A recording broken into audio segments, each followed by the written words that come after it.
Bateyes, au nord-ouest de la République dominicaine. Des villages et des logements de fortune situés à la frontière haïtienne.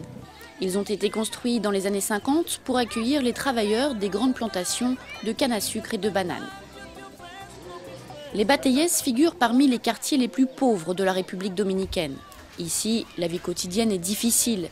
Les habitants manquent de tout, pas d'eau potable ni d'électricité. Quant aux services publics, ils sont inexistants. Ángel Regalado vit là depuis plus de 40 ans. Il est producteur de bananes et ancien employé de la Granada, une grande entreprise fruitière américaine. Nosotros vivíamos en la casita, pero ya cuando se fue la Granada, la casa la vendieron, la vendieron, la casita donde vivíamos, porque no podíamos nosotros comprarla porque no teníamos, la vendieron país.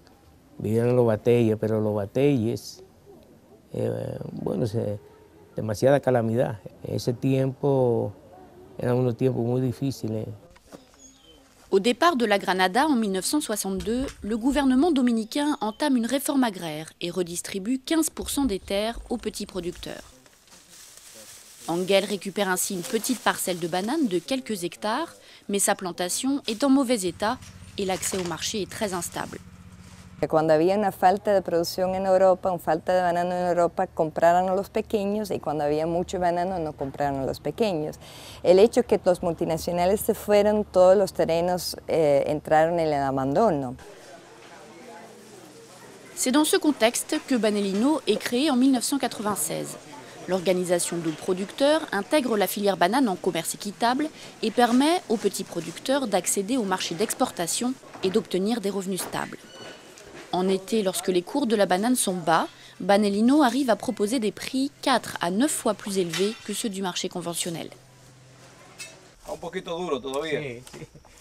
Les membres de Banelino ont bénéficié de conseils techniques et ont pu améliorer leur outil de production. Ce réseau câblé, par exemple, a été mis en place pour transporter les régimes de bananes. Tous ces moyens leur ont permis de passer du statut de modeste cultivateur à celui d'exportateur. 10 años que tengo con Banelino me recupera todos esos 50 años que trabajé aquí. Oh, dime cómo es. Sí, cómo está bien. Oh, Ángel a pris la responsabilité de cette production de compost de lombric pour Banelino. La culture biologique est encouragée par un prix minimum supérieur. Celui d'une banane bio équitable est 38% plus élevé que celui d'une banane conventionnelle équitable. Lo producimos para los suelos, que los suelos aplicándolo ahora y aplicándolo, el suelo se multiplica y la productividad. Grâce au commerce équitable, Banelino s'est fortement engagé dans la réalisation de projets sociaux. Au-delà des producteurs, c'est toute une communauté qui profite de ces investissements. Sur leurs parcelles, les travailleurs sont en grande majorité des migrants haïtiens. Le commerce équitable leur a permis de bénéficier entre autres d'une protection sociale et de l'accès à l'éducation pour leurs enfants. Para los productores y los trabajadores, Banelino, es muy importante la educación de sus hijos. Ellos entienden y están en la razón que a través de la educación se van a superar. Entonces, por eso ellos, en su plan de trabajo, el área de educación es muy, muy importante. Banelino parraine 8 écoles et une crèche, notamment dans les Bateyes.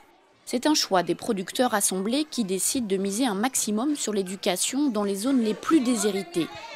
L'investissement est permis entre autres par une prime d'action sociale directement liée aux ventes. El comercio justo, o FLO, como le llaman los pequeños productores, le llamamos, aporta mediante la producción y mediante la prima.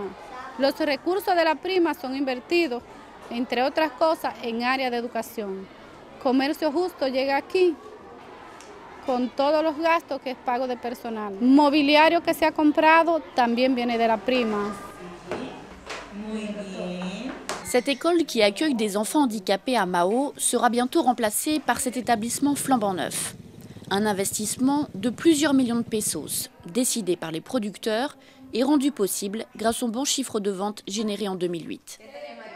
Yo pienso que comercio justo se debe definir como el único concepto de desarrollo que exige al productor que haga un buen trabajo, para que él pueda progresar en su familia y ayudar a su comunidad a desarrollar. No es caridad, es mediante un buen trabajo lograr un desarrollo en progreso de manera que el productor quiere y necesita, no de la manera que nosotros queremos desarrollar, de la manera que la comunidad y el productor piensa que debe desarrollarse.